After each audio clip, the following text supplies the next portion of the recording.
Cătălina, bună ziua Nadia. și bun venit tuturor! Ne-am adunat astăzi pentru a efectua o investigație pe o temă interesantă.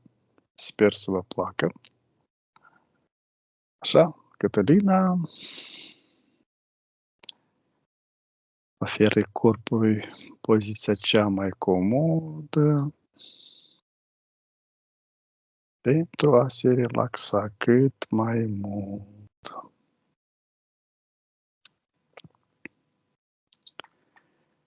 Eu voi număra descrescător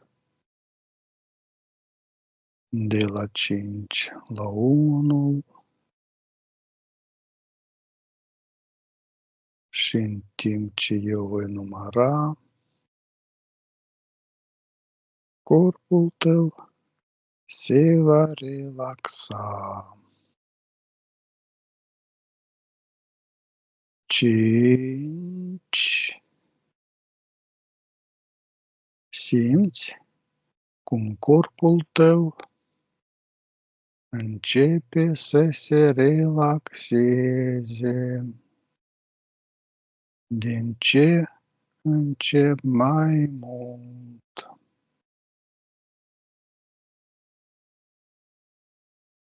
Cu fiecare respirația ta, cu fiecare cuvânt al meu,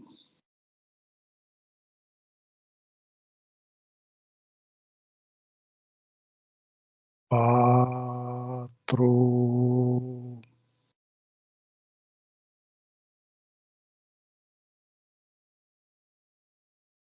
Odată cu relaxarea, simți o stare plăcută în tot corpul tău.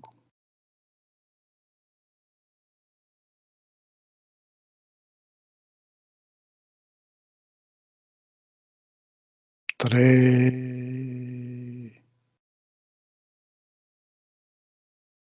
De asemenea, corpul tău tot mai mult și mai mult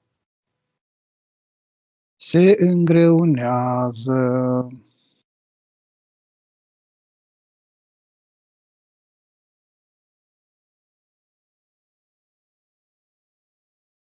2.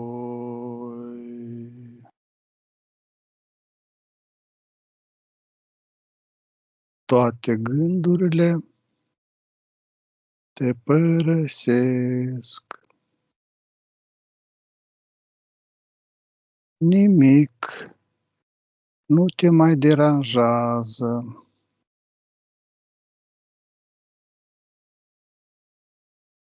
Auzi doar glasul meu.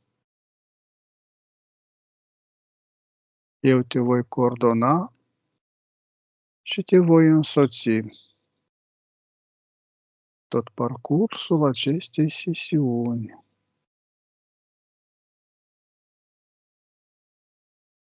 1.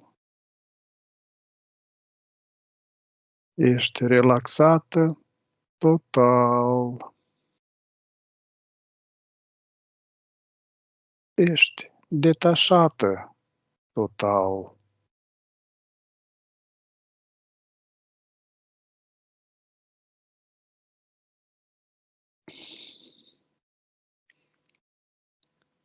Număr de la 1 la 3, iar la 3 ne deconectăm de la conștiința colectivă. 1, 2, 3.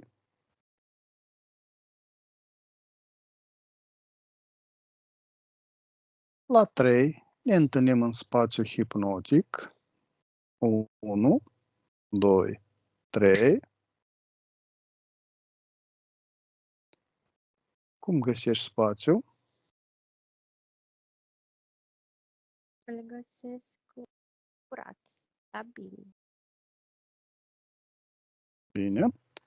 Număr de la 1 la 3, iar la 3 ne ridicăm frecvențele și energia până la maximă posibilă pentru fiecare din noi. 1, 2, 3.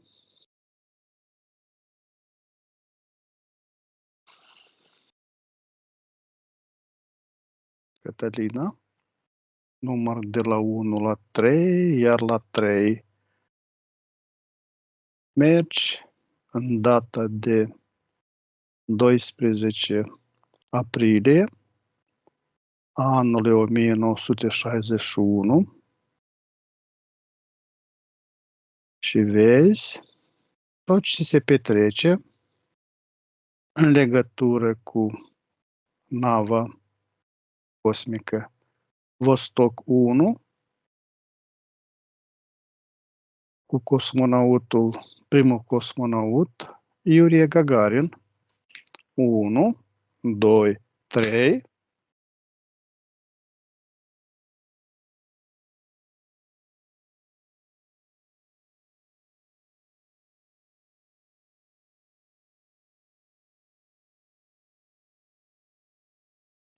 La... Nu te aud, Cătălina, apropie. Auzi? Ok.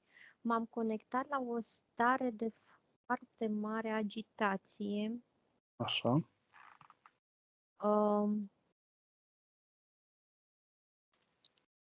Dar deci starea asta de agitație o vizualizez cumva într-un plan, iar în planul terestru, imaginile care mi-au apărut erau ca un conflict, ca de război.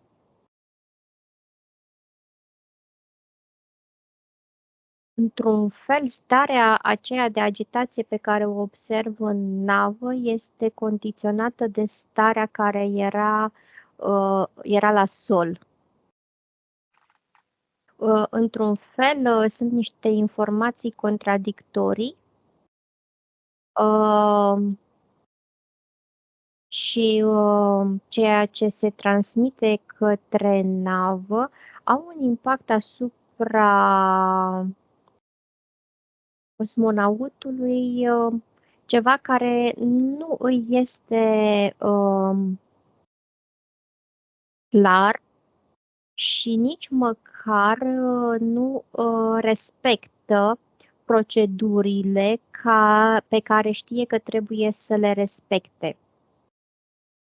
Deci asta este atmosfera la care m-am conectat. Sunt careva probleme tehnice? Sunt nu neapărat probleme tehnice, adică probleme mecanice, să zic, ci mai degrabă de infrastructură, adică de procedură care trebuie respectată. Sunt un fel, noi le-am numit, de exemplu, la zborurile aviatice, ceva, cum se numesc, turbulențe. Adică ceva ce este neprevăzut și care determină o adaptabilitate în într-un timp foarte scurt și care implică niște activități care sunt deopotrivă atât tehnice, dar și intuitive, pentru că informația care îmi vine este că așa ceva nu s-a putut intui de la sol. Este ceva ce a apărut în spațiu și nu s-a putut găsi un protocol pentru această situație. Vezi când nava urcă, da? Da. Foarte bine. Urmărește zborul acestei nave. Ce se petrece pe parcurs? Se ameliorează situația la un moment dat. Acel conflict pe care îl simțeam de la sol scade în intensitate. Starea de spirit a cosmonautului devine mai așezată, mai liniară. Mai stabilă. Exact. Și totul pare că merge conform planului cu care s-a plecat de la sol. Care este traiectoria de zbor a navei cosmice? O văd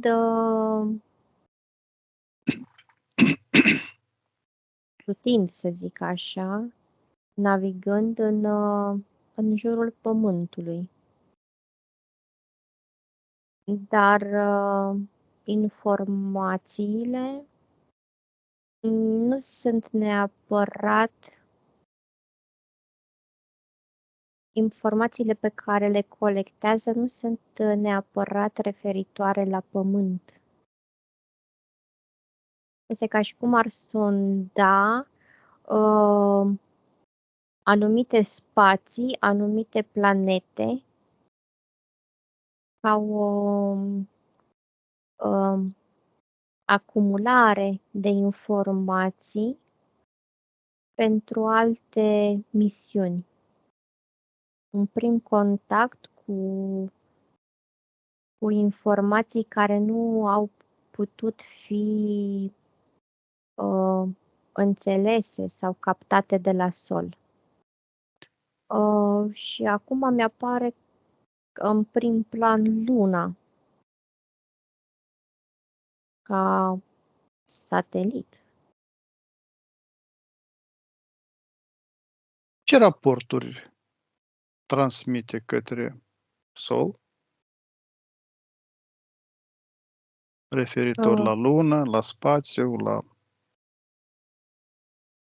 Sunt informații, deci îmi vine să-ți spun că sunt toate informațiile pe care le poate capta cu tehnologia care o are. Nu sunt niște informații țintite, toate sunt captate pentru a fi ulterior analizate, interpretate. Tehnic. Captate Da. tehnic, nu? Captate tehnic, da. Observă care este situația pe ultima porțiune de zbor și de aterizare.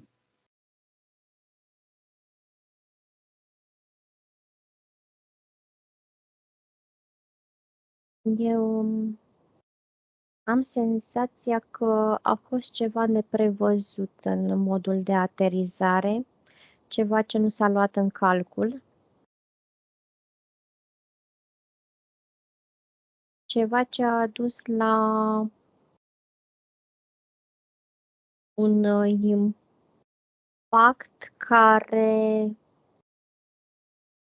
la care nu se așteptau.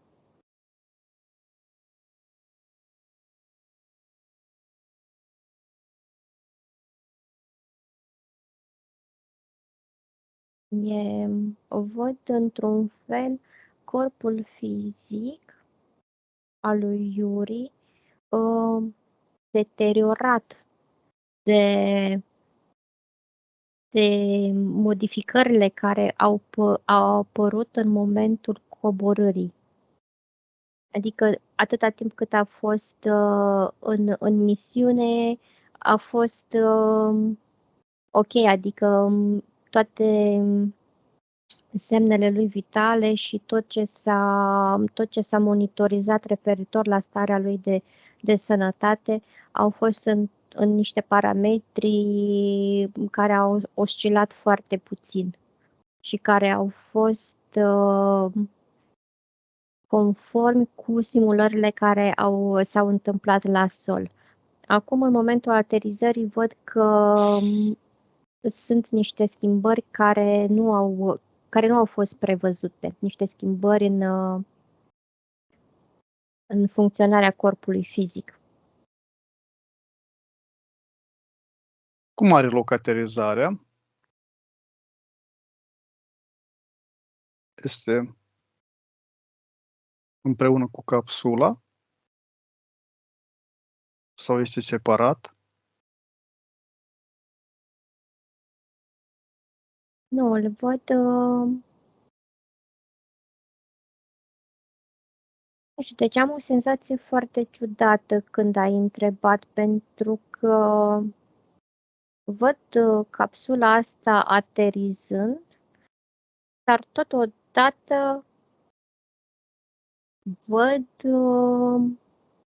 am senzația că nu era în capsulă, că a fost catapultat în afara ei ca o parașută, nu e chiar ca parașută, ca un fel de parașută, ca un dispozitiv, ca o parașută. Au aterizat separat, vreau să zic, da? Da, asta este senzația mea. Foarte bine. Cătălina, de ce cauză toate cadrele filmate și prezentate la televiziune și în mass media au fost efectuate mai târziu de acest zbor? Adică au fost repetat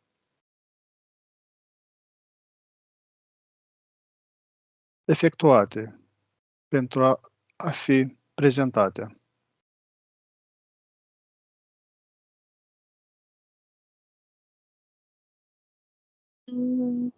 Ceea ce îmi vine să spun că s-a lăsat un timp pentru a se testa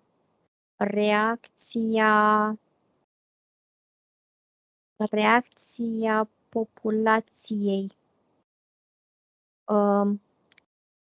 ca un fel de modalitate de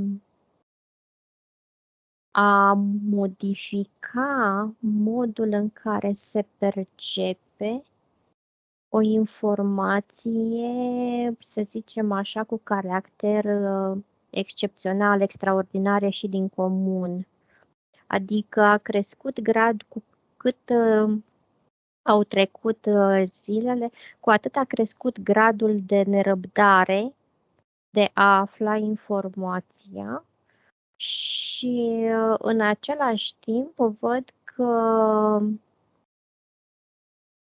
parcă s-a monitorizat modul de proiecție a persoanelor care erau conectate la a afla informații despre ceea ce s-a întâmplat. Știi, ca și cum s-a creat un fel de egregor din proiecțiile fiecăruia ce își imagina că s-a întâmplat. A fost monitorizată cumva scurgerea de informație despre acest zbor? Îmi vine să spun că totul a fost monitorizat. Tot. Cătălina, la 3 te conectezi cu informația. Dacă au mai fost încercări de zboruri în spațiu cosmic până la Yuri Gagarin, la 3. 1, 2, 3. Da, au mai fost, dar au fost la un stadiu mult mai experimental, cumva, adică nu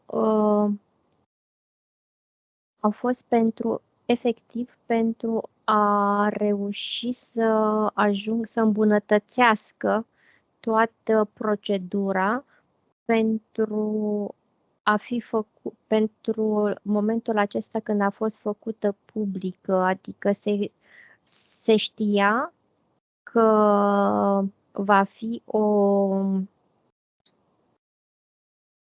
operațiune încununată cu succes, în sensul că nu vor fi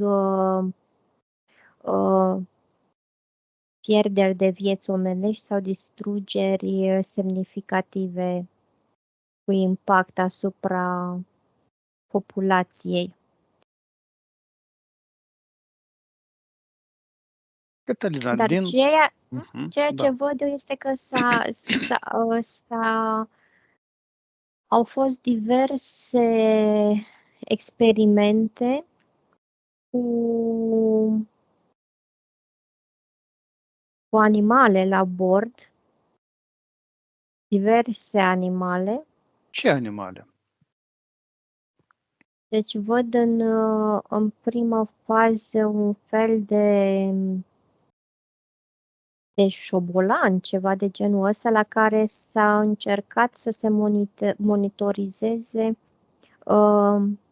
influența gravitației asupra funcțiilor vitale. Apoi mai văd un fel de maimuță de orangutan. Sau Și cimpanzeu? un cimpanzeu, așa. Un câine, nu, mai mulți câini, adică sunt mai multe experimente, câte unul la fiecare experiment. Și de la fiecare s-a încercat să se extragă informațiile care ar fi esențiale pentru ce se întâmplă în momentul în care persoana ar fi în spațiu. Ceea ce văd eu că aceste experimente au fost cu pierderi, deci nu... Nu toate au fost succes, da? Nu au fost cu succes și toate animalele au decedat. Cătălina, din detașamentul de cosmonauți au fost pierderi? Deci am senzația că înaintea acestei operațiuni a fost o altă lansare care nu a fost făcută publică și care s-a soldat cu pierderea vieții cosmonautului. Mhm.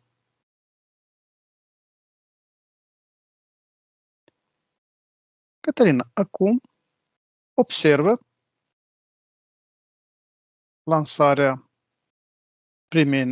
lansarea navei cu prima femeie cosmonaută, Valentina Tereshkova. La 3. 1, 2, 3.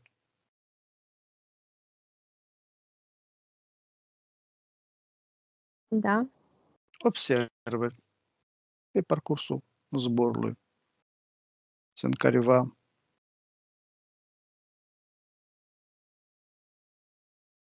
evenimente ieșite din graficul de zbor. Simt că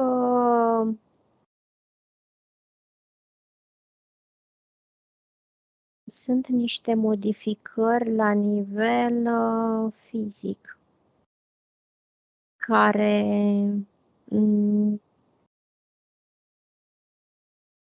aceste modificări au făcut într-un fel parte din planul de observare al lansării. Este ca și cum s-ar fi urmărit atât schimbările care le poate suporta corpul, cât Un corp și feminin. un corp feminin, da, pentru că simt că sunt impactul este într-un fel diferit între corpul feminin și corpul masculin în spațiu. Și ceea ce mi-atrage atenția este că partea de osoasă, partea de schelet, este mult mai fragilă în spațiu la femei.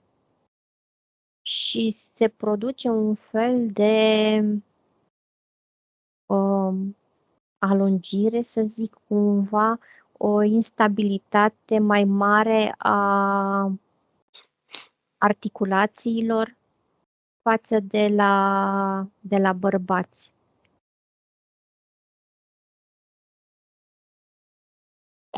Cum suportă ea acest zbor? Simte pe corpul ei aceste modificări care îi produc dureri și într-un fel îi afectează starea de spirit. Parcă ceea ce îi se întâmplă nu mai poate să aibă într-un fel controlul mental și fizic al activităților pe care le are de făcut.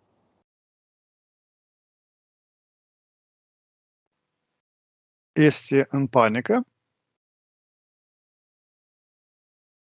Nu neapărat în panică, ci doar într-o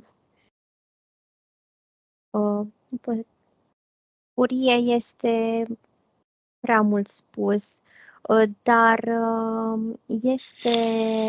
are niște sentimente contradictorii referitoare la faptul că corpul ei fizic o împiedică să-și desfășoare toate activitățile și într-un fel este deziluzionată de faptul că nu poate să-și controleze durerea.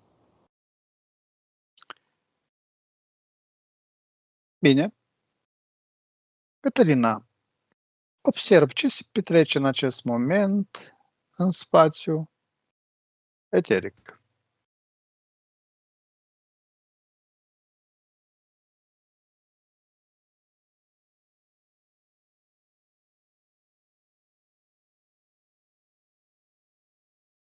Simt un fel de programare pe care ea a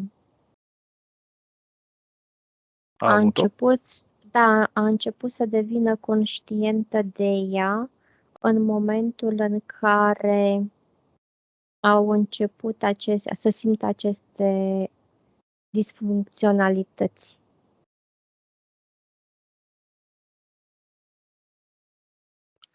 Am senzația că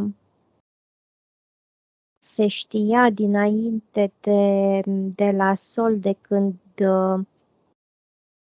a fost propus să ia parte la lansare și a fost parte de studiu a programului, a modului în care reacționează corpul feminin în spațiu. Deși am senzația că ei nu i s-a comunicat expres acest lucru.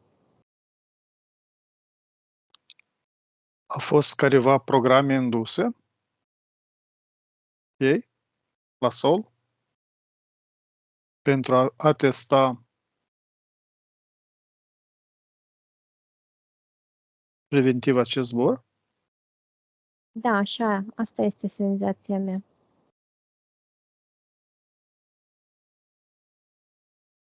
Mergi la 3 la momentul zborului lui Yuri Gagarin. 1, 2, 3. Ce se petrece la el în acest moment în spațiu eteric? Care e starea lui?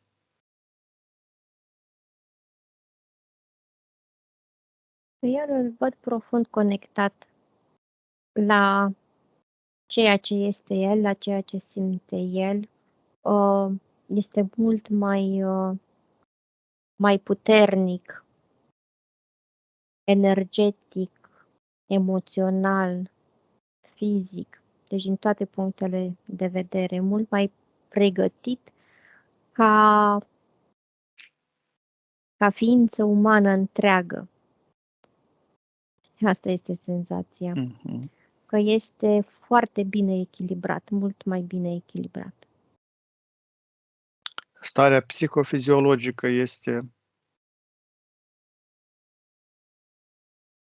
echilibrată, da? Da. Are și el o pregătire indusă, psihologică? Da, dar este parte din pregătirea care se face în mod obișnuit. Se folosește hipnoza? Bine să zic, se folosesc o combinație de tehnici care pot influența capacitatea mentală. Adică nu văd o hipnoză indusă doar prin sugestie, ci văd și niște Substanțe? ca un fel de Substanțe? substanțe nu, ca niște electrozi, ca niște plasturi, știi? Așezați în diferite puncte pe cap și care influențează la nivel de frecvență. Care este spectrul de frecvențe care se aplică în aceste puncte? Văd că se modulează foarte, foarte, foarte sensibil, foarte ușor pe frecvențele care sunt înregistrate în mod normal. Deci este monitorizată starea firească, normală a creierului, iar modificarea acestora este aproape insesizabilă. Este doar în regim de control sau este și în regim de emisie către creier? Ambele. Ambele. Se modulează careva glasuri pe aceste frecvențe? Nu. Nu. S-a folosit și careva substanțe medicamentoze? Nu. Bine. Bine. Cătălina, deconectează-te, iar la 3 observă zborul către lună și aterizarea primului vehicul pe lună, lunohod 1. 1, 2, 3.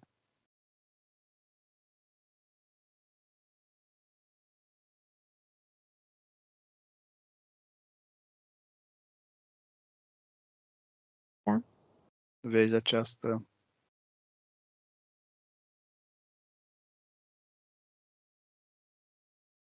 operațiune.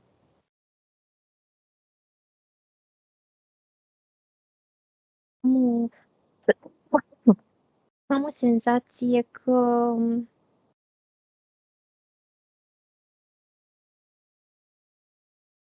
s-ar fi știut ce se poate întâmpla la această aterizare pe lună.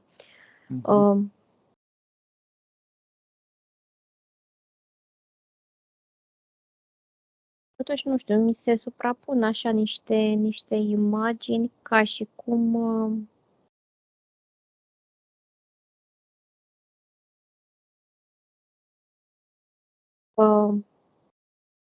Ceea ce se întâmplă nu este chiar real. Se întâmplă pe lună? Și îmi vine să zic că nu se întâmplă pe lună care o știm noi. Mhm. La 3, vezi poziția unde se află acest vehicul. 1, 2, 3. Deci îl văd în spațiul dintre Pământ și Lună.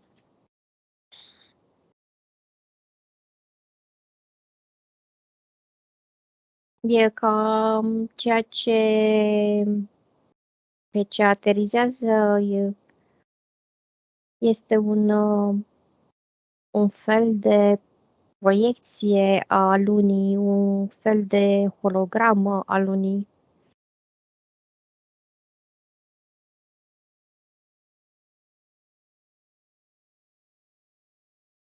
Cine proiectează această hologramă a lunii?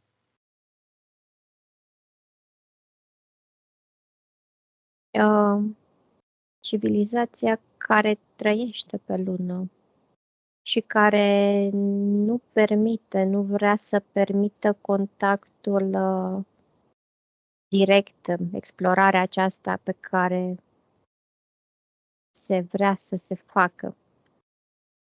Acest vehicul ajunge unde?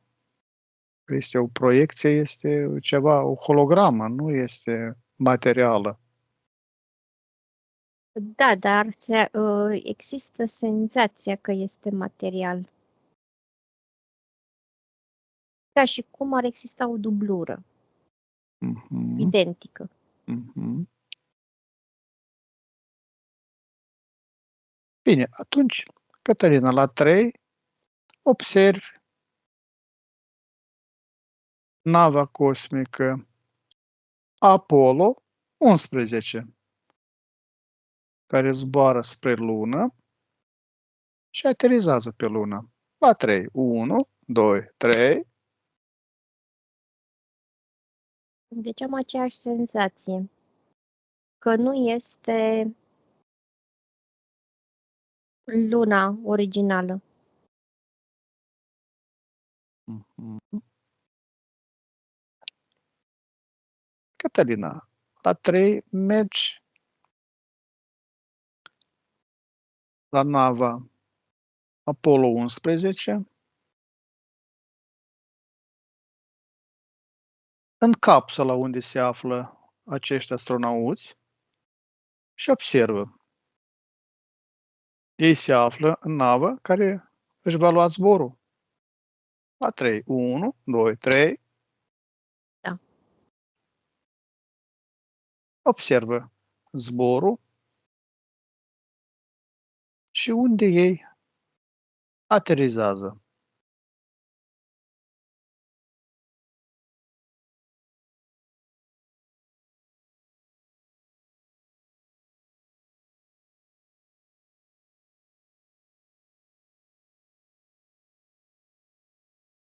Deci știi care îmi vine să zic că nu aterizează. Asta e senzația mea, că nu aterizează pe lună. Aterizează unde?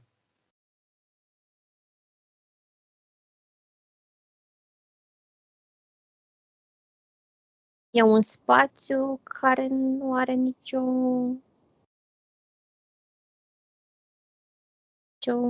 treabă cu luna.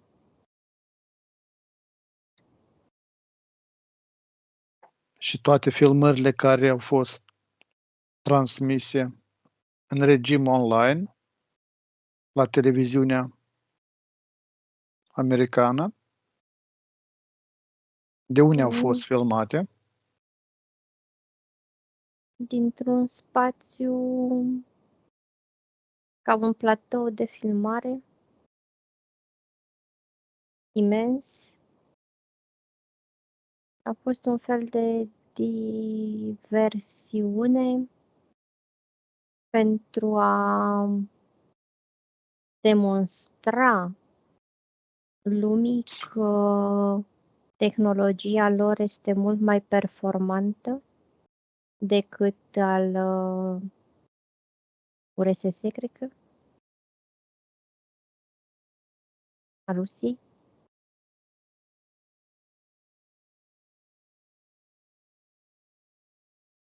Toate cadrele sunt filmate din acest platou? Da. Unde se află acest platou? Hollywood? Nu, este o zonă strict secretă, deci îmi vine să-ți spun că este Un deșert? în deșert, da. Sub bază foarte, foarte strictă. Parcă toți cei care au participat au fost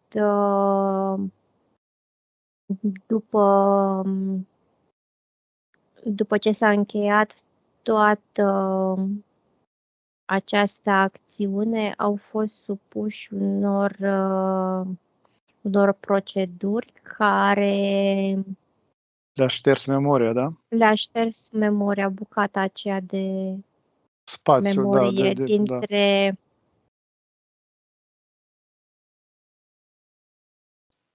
Cătălina, astronauții au fost într-adevăr în navă sau au fost doar niște...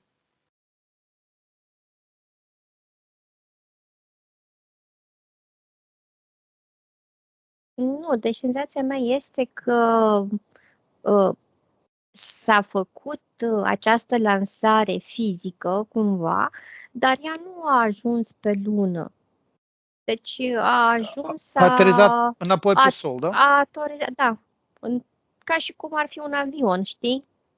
A plecat din punctul X, a decolat, a survolat ce a survolat și apoi a aterizat într-un loc în care era foarte bine stabilit. Filmările care au fost executate au fost efectuate mai înainte de acest zbor, da?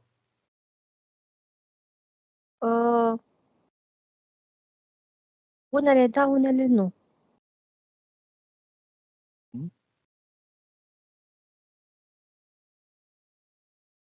Pentru că unele filmări au fost efectuate în așa fel încât să se plieze pe reacțiile care se primeau de la media. Au fost pe parcursul lansării doar filmate, da? Da. Cătălina, și totuși la 3 îmi spui, au fost astronauții americani pe lună? 1, 2, 3.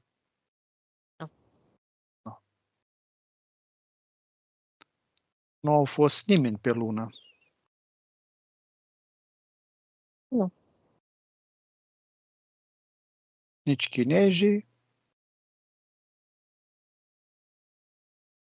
nici rușii, nici americani. Clar.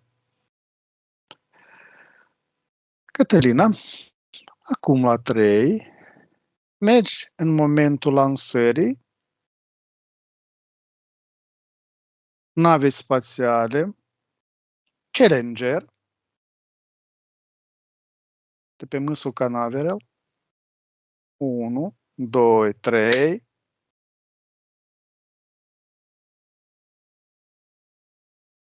Da? Vezi toate etapele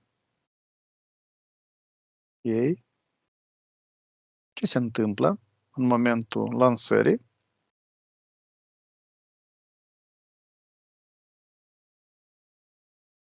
Și eu am senzația că a explodat. Bine, nu știu informațiile. A fost o defecțiune la modul de evacuare a gazelor care se eliminau, care propulsau nava.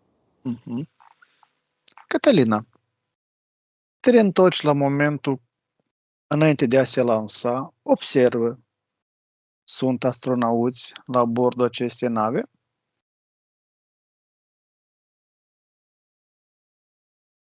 Deci, inițial ar fi trebuit să fie. Dar parcă s-ar fi detectat o mică anomalie și s-a ales să se continue totuși lansarea, dar fără a fi ei prezenți în interior. Clar. Vreau să zic că nu și-au pierdut viața. Nu, informația care îmi vine este că erau prea prețioși pentru a-i sacrifica în acea lansare. Cadrele care apar în mass media cu aceste persoane în zilele de astăzi sunt adevărate, da? Da, și-au schimbat într-un fel cursul vieții. Care și-au schimbat numele, și-au schimbat locul de trai, da? Da, exact. Familiile, unii dintre ei. Cătălin, deconectează de la acest subiect. La 3, observă întoarcerea din spațiu a navei Columbia. 1, 2, 3. Observă ce se întâmplă la reîntoarcerea acestei nave pe Pământ.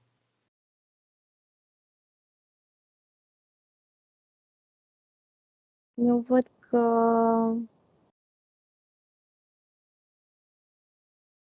a avut loc un impact.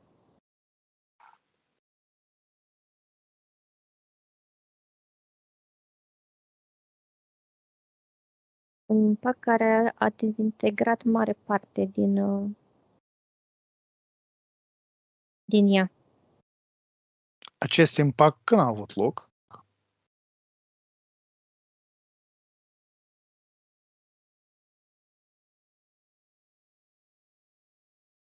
Nu știu, mi-este foarte neclar pentru că mai văd o altă, ca un fel de nu navă, ca un fel de proiectil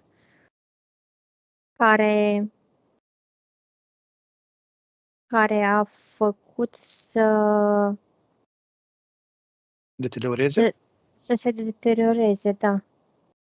În ce moment? Într-un moment în care s-a scăpat de sub control sau s-a, m, s-a, s-a observat că urma să, să ajungă într-un spațiu în care era populație. Nu se mai putea controla direcția, adică s-a întâmplat ceva și direcția i-a fost Schimbată. da. Astronauții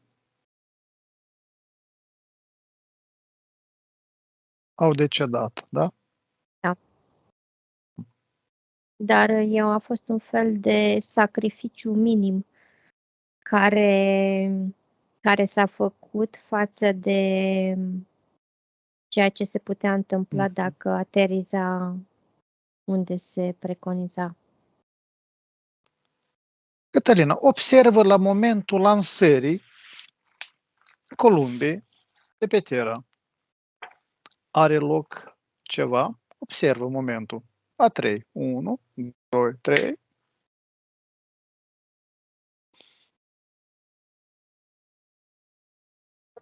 Au fost ceva defecțiuni, dar au fost remediate cu succes.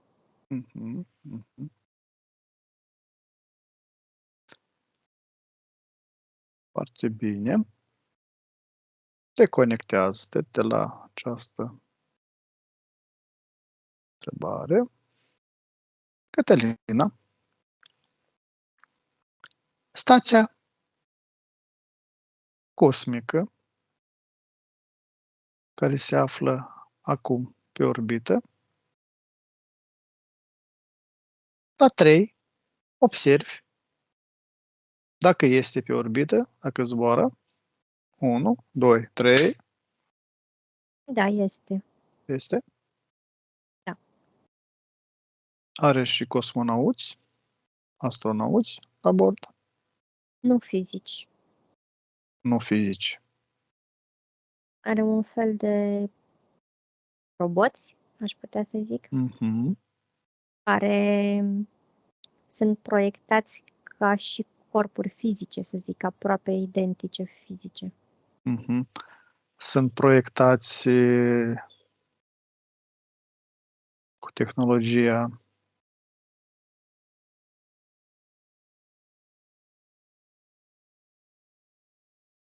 din ce cauză sunt proiectați? Pentru ca să poată înlocui. Înlocui. Da. Sunt mult mai... se încearcă să se dezvolte și să fie mult mai performanți decât persoanele, decât oamenii pe de o parte și pe de altă parte se elimină impactul emoțional și luarea deciziilor sub acest impact. Sunt mult mai ușor de controlat.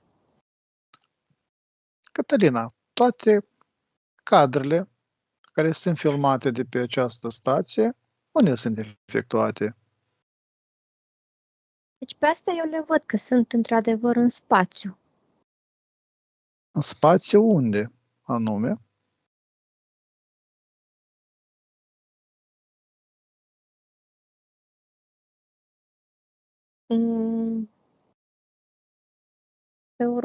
Pe orbita Pământului. Permanent se află? Da. Execută careva lucrări programate? Da, are un plan foarte bine stabilit.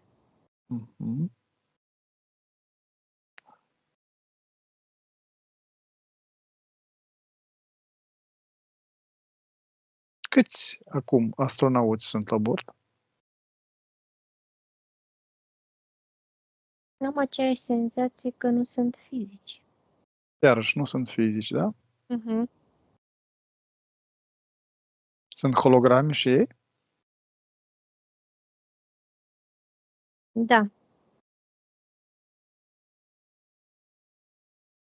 De fapt, e o combinație între o clonă și o hologramă. Un biorobot? Un biorobot, da.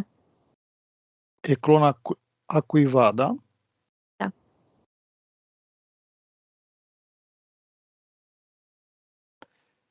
Bine. Cătălina, deconectează-te. Și acum să trecem la Elon Musk. 1, 2, 3. Cine este acest Elon Musk? Ce ADN are? Deci când m-ai întrebat, informația a fost, el este cel care este, știi?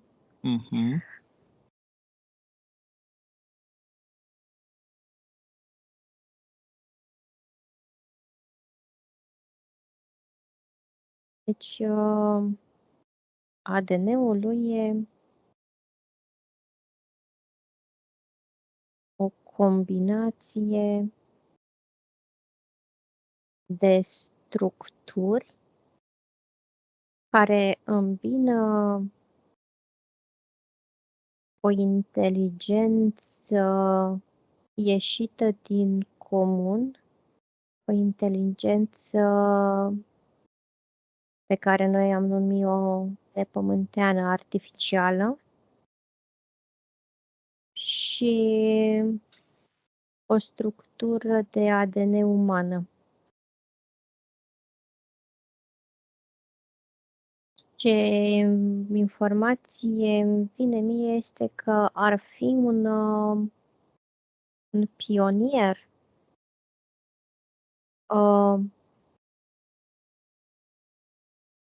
care este ca un vârf de lance pentru a destructura concepte care există pe Terra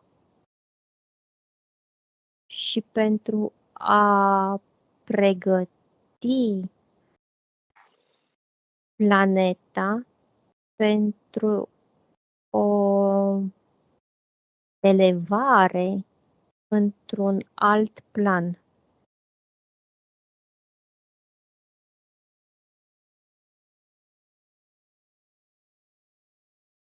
O face de unul singur? Nu. Colaborează cu careva entități? Sau careva din alte civilizații?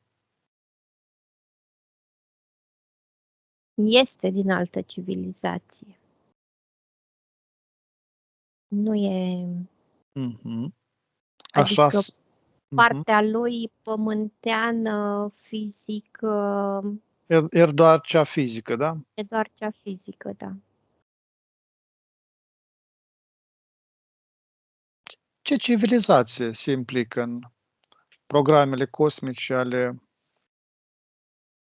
Statelor Unite, Rusiei, Chinei, Japoniei?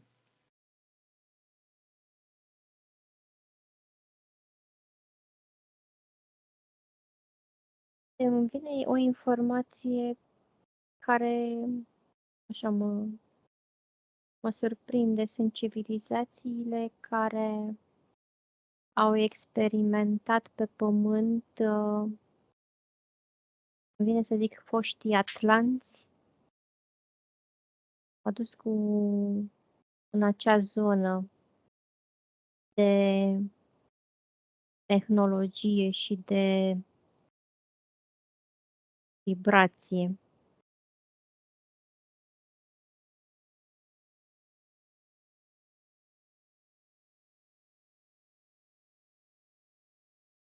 Îți vine un nume de civilizații sau sunt mai multe? Sunt mai multe. Sunt mai multe care au un fel de alianță care conlucrează la același scop.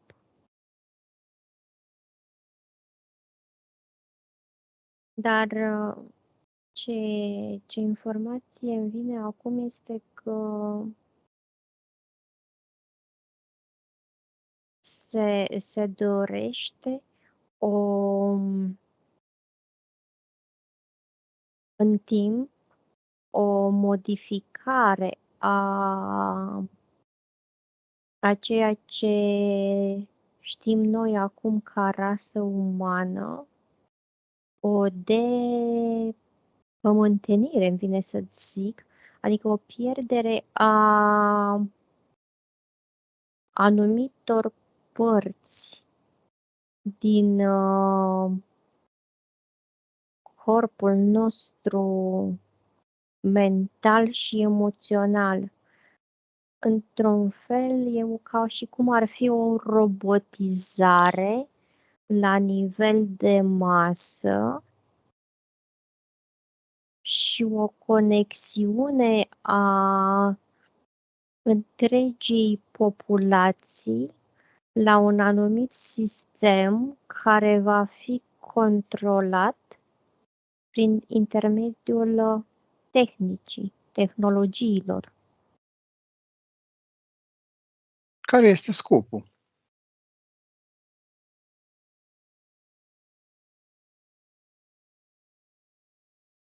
Nu văd un scop anume. Este ca un experiment care se încheie. Într-un fel, partea umană a existenței Terei se încheie. Partea pământeană umană, așa cum o știm noi acum, devine o planetă, cel puțin din punct de vedere a omului, moartă. Adică omul nu mai există ca om așa cum îl știm noi acum. Ai mers pe linia temporală în viitor? Da.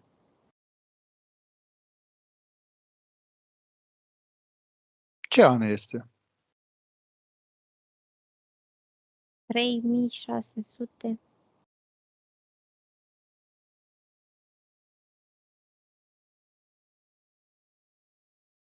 Bine, la 3 ești aici și acum. 1, 2, 3. Cătălina, la 3, merge în zona 51 în America și vezi, au americanii conlucrare cu careva extraterestri în acea zonă. 1, 2, 3.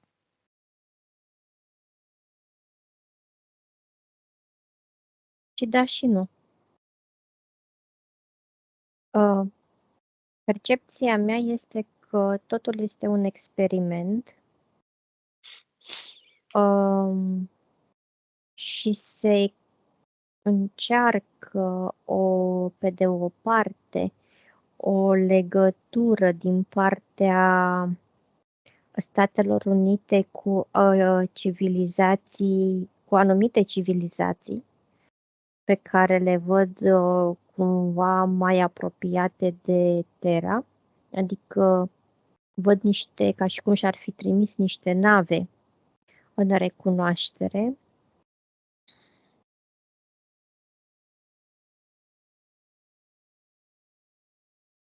Și asta văd că se încearcă. Dar senzația mea este că există un anumit tip de interacțiune, dar e foarte disproporționată, pentru că informația la care se are acces nu poate fi decriptată. Cel puțin este decriptată doar o foarte mică parte. Este ca și cum nu se cunoaște alfabetul ca să se poată înțelege. Există în Statele Unite nave avariate extraterestre? Da. Se află în această zonă? Unele da. Bine, Cătălina, la 3 mergi în zona M4. 1, 2, 3. Observă. Ce este în această zonă, în această bază? O văd ca pe o bază foarte bine păzită, foarte militarizată. Mai mult ca un centru de comandă de război.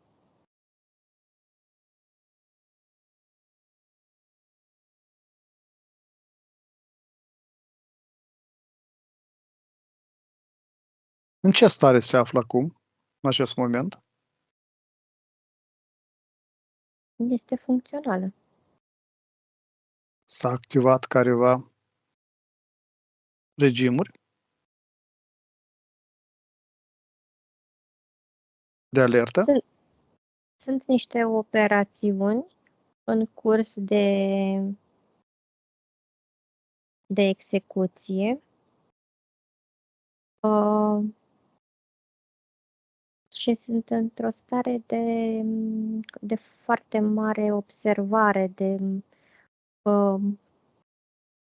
ca și cum și-ar lua niște măsuri de precauție sporite față de cum erau acum câteva luni.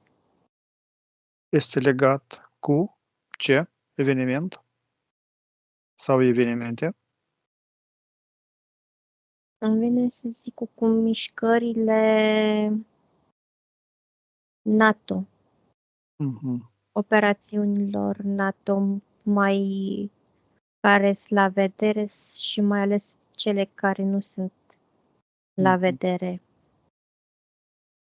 Clar. Bine, deconectează-te, iar la 3 îmi spui, există baze militare pe teritoriul Rusiei similare acestor baze americane. 1, 2, 3. Sunt baze care au același scop. Nu pot să zic că similare, dar au același scop. Au o altfel de structură. Examinarea resturilor de nave spațiale extraterestre. Îmi vine să zic că fac de toate. De la experiențe genetice pe animale, pe oameni, pe plante.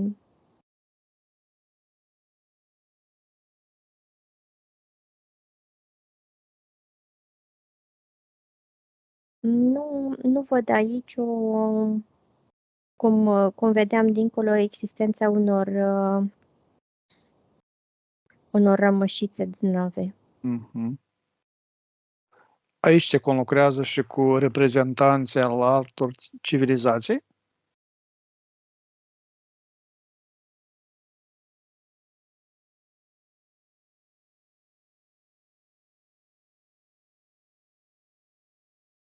Într-o mai mică măsură. Sau e o diferență de vibrație. E mult mai densă, e mult mai grea. Vibrațiile sunt, frecvența este mult mai joasă.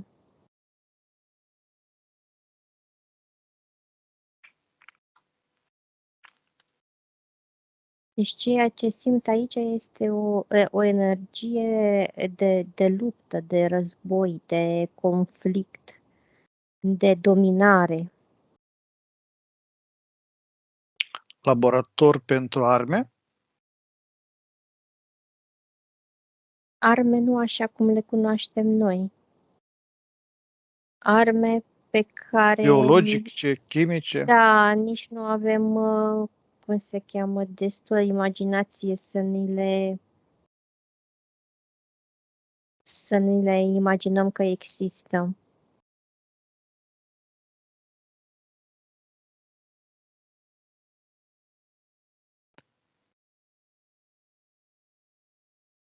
Se folosește cosmosul pentru armată? Sunt arme în spațiu cosmic? Nu sunt fizic, dar se pot lansa.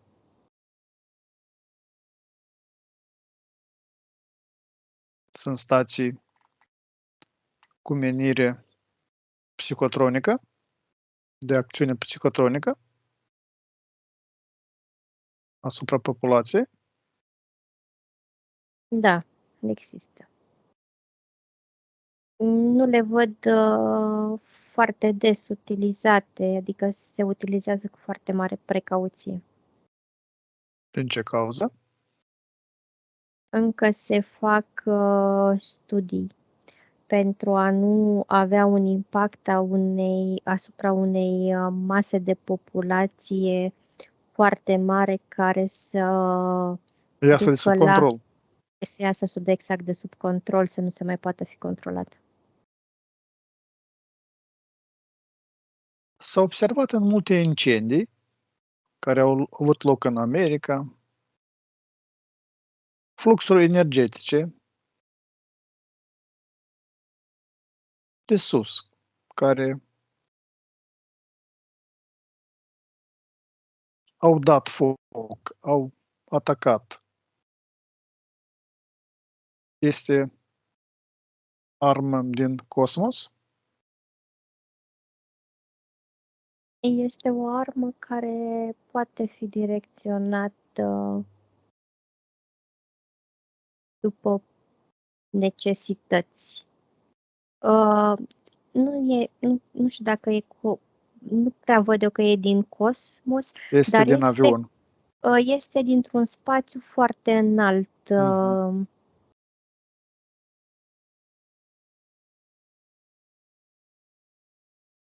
Este ghidată de umani sau ei sunt extraterestri? Nu, sunt umani. Umani. Clar. Bine, deconectează de la asta. Acum, Cătălina, îmi spui, are și România un program legat de cercetarea spațiului cosmic?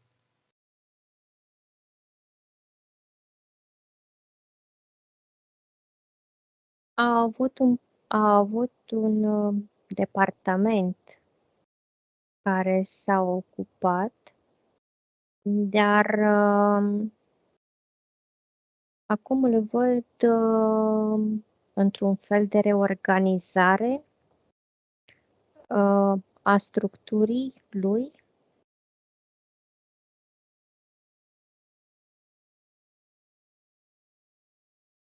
Nu e...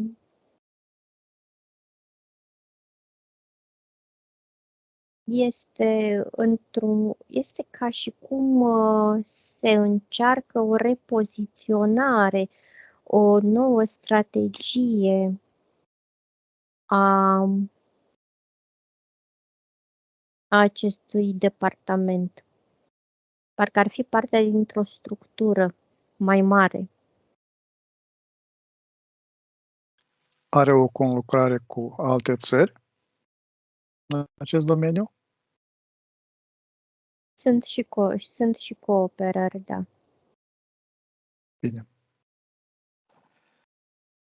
Cătălina, am ajuns la finele sesiunii.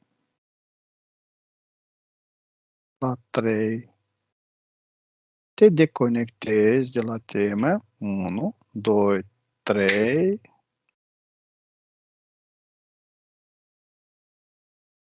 Rupem toate legăturile, conexiunile de la toți, de la toate energiile și unitățile cu care am contactat. Ne curățim de toate rezidurile energetice străine din această sesiune. Ne ștergem toate urmele și amprentele energetice de peste tot. Ne ridicăm nivelele energetice și vibrațiile până la maxima posibilă și la 3 te întorci aici, în prezentul din care îți vorbesc. 1. Partea subliminală revine la corpul fizic, aducă de energie, forță, potențial, te simți liberă, împlinită, energică și fericită. 2. Simți o stare benefică în tot corpul tău fizic și el devine mai tânăr, mai sănătos, mai dinamic. 3. Ești aici și acum.